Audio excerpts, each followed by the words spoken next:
खुल्या प्रवर्गातील नोकऱ्यांवर SC, ST, OBC या सर्वांचाच हक्क असल्याचं सुप्रीम कोर्टाने म्हटलंय।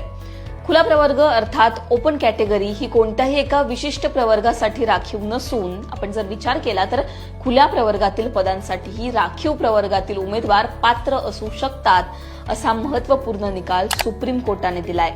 एससी, एसटी त्याचबरोबर ओबीसी या प्रवर्गातील उमेदवारांनी खुल्या प्रवर्गासाठी ठरवलेली कट ऑफ गुणमर्यादा मिळवली तर ते खुल्या प्रवर्गातील पदांसाठी पात्र ठरतात। न्यायमूर्ती दीपांकर दत्ता आणि न्यायमूर्ती ऑगस्टीन जी मसिह यांच्या खंडपीठानं हा नुकताच निर्णय दिलाय, ज्याची सगळीकडे चर्चा होतीये। राजस्थान हायकोर्टाने काही पदांच्या भरती दरम्यान राखीव प्रवर्गातील उमेदवारांना खुल्या प्रवर्गाच्या कट ऑफ पेक्षा अधिक गुण असूनही खुल्या प्रवर्गातील पदांवर नियुक्ती नाकारली होती। याविरोधात खंडपीठाने राखीव प्रवर्गातील उमेदवारांच्या बाजूने निकाल दिला।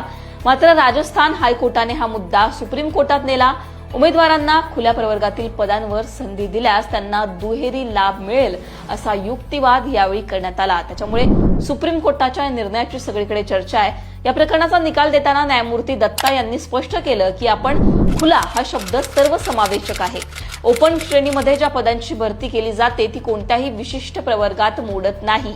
राजस्थान खंडपीठाचा निर्णय कायम ठेवत सुप्रीम कोर्टाने आरक्षणाची उपलब्धता ही राखीव प्रवर्गातील उमेदवाराला गुणवत्तेच्या आधारे खुल्या प्रवर्गातील पदांसाठी विचारात घेण्यास अडथळा ठरू शकत नाही असं नमूद केलेलं आहे। त्याच्यामुळे सुप्रीम कोर्टाने एका प्रकारे सांगितलेलं आहे की ज्या ओपन कॅटेगरी मधल्या जागा असतील त्या जागांवर एससी, एसटी, ओबीसी यांचा सुद्धा हक्क आहे।